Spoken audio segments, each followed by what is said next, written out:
ஒரு ஊரில் ஒரு திமிர் பிடிச்ச நரி வாழ்ந்துட்டு வந்துச்சு. அந்த நரி எல்லா விலங்குகள்கிட்டையும் ரொம்பவே நல்லா பழகி கடைசியில் அந்த விலங்குகளை ஏமாத்துறதே ஒரு பொழப்பாக வச்சுக்கிட்டு இருந்துச்சு. அப்படி தான் ஒரு நாள் ஒரு கொக்கு கிட்ட ரொம்ப ஃப்ரெண்ட்லியாக பழகிட்ட அந்த கொக்கை, ஏ கொக்கே, எங்கள் வீட்டில் ஒரு விருந்து ஏற்பாடு பண்ணியிருக்கிறேன் உனக்காக, நாளைக்கு நீ கண்டிப்பாக வரணும் அப்படின்னு அந்த நரி சொன்னிச்சான். அதுக்கு அந்த கொக்கு, நண்பா, நீ சொன்னால் நான் கண்டிப்பாக கேட்குறேன், உன் வீட்டு விருந்துக்கு நான் கண்டிப்பாக வரேன் அப்படின்னு கொக்கு சொன்னிச்சான். மறுநாள் விருந்துக்கு கொக்கு நரி வீட்டுக்கு போச்சு. அந்த நரி கிச்சன்லேருந்து 2 பவுலில் சூப்பை கொண்டு வந்து கொக்கு முன்னாடி வச்சிச்சு. கொக்கால் அந்த சூப்பை குடிக்க முடியாதுன்னு அந்த நரிக்கு தெரியும். அப்படி இருந்தும் பவுலில் சூப்பு வச்சிச்சு. சூப்பு வச்சதுக்கப்புறம் நரி அந்த பவுலில் நக்கி நக்கி சூப்பை குடிச்சிச்சு. ஆனால் கொக்கால் அந்த சூப்பை தன்னுடைய அழகால் குடிக்க முடியல. ஆனால் கஷ்டப்பட்டு நரி சொல்லிடுச்சேன்னு சொல்லிட்டு சும்மா வாயை வச்சு எடுத்துச்சு.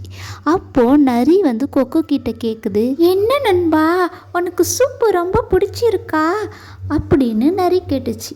அதுக்கு கொக்கு சொன்னிச்சான், ஏய், என்னால் சாப்பிட முடியல, எனக்கு ரொம்ப வயிறு வலியாக இருக்குது, நான் வீட்டுக்கு போகிறேன் அப்படின்னு கொக்கு சொல்லிட்டு கிளம்பி அந்த இடத்த விட்டு கொக்கு போயிடுச்சு. அதேமாரி கொக்கு ஒரு நாள் நரிக்கிட்ட, நீ என்னுடைய வீட்டுக்கு விருந்துக்கு வா, நான் உனக்காக பெரிய விருந்து ஏற்பாடு பண்ணுறேன்னு கொக்கு நரிக்கிட்ட சொன்னிச்சான். அதுக்கு நரி, ஏய், நான் கண்டிப்பாக உன் வீட்டுக்கு விருந்துக்கு வருவேன் அப்படின்னு நரி சொன்னிச்சு. சொன்னதுக்கப்புறம் நரி கொக்கு வீட்டுக்கு விருந்துக்கு போச்சான். இந்த டைமு புத்திசாலி கொக்கு என்ன பண்ணுச்சு தெரியுமா? நரிக்கு குடிக்க முடியாத ஒரு நீட்டு பவுலில் சூப்பு கொண்டு வந்து வச்சிச்சான்.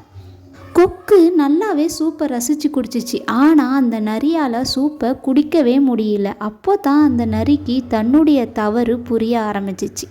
நம்ம இப்படித்தானே கொக்கை கூப்பிட்டு சாப்பிட முடியாத ஒரு பவுலில் சூப்பை கொடுத்தோம், அதேமாரி இந்த புத்திசாலித்தனமான கொக்கு நமக்கு இந்தமாரி சூப்பு கொடுத்துருக்கு, நாம் செஞ்ச தவறுக்கு தான் கொக்கு நமக்கு திருப்பி தண்டனை கொடுத்துருக்குன்னு சொல்லி தன் தவறை உணர்ந்தது நரி. அதுக்கப்புறம் கொக்கு கிட்ட, நண்பா, எனக்கு ரொம்ப வயிறு வலிக்குது, இன்றைக்கி என்னால் சூப்பு குடிக்க முடியாது, நான் அதனால் வீட்டுக்கு போகிறேன் அப்படின்னு நரி சொல்லிட்டு கொக்கு வீட்டை விட்டு வெளியேறிடுச்சு. குழந்தைகளா, இதுலேருந்து உங்களுக்கு என்ன தெரியுது? நாம் ஒருத்தவங்களை ஏமாத்தினா அதுக்குண்டான தண்டனை நமக்கு கண்டிப்பாக கிடைக்கும்னு தெரியுது. உங்களுக்கு இந்த சேனல் ரொம்ப பிடிச்சிருந்துச்சின்னா மறக்காமல் சப்ஸ்கிரைப் பண்ணுங்கள், லைக் பண்ணுங்கள். தேங்க்யூ.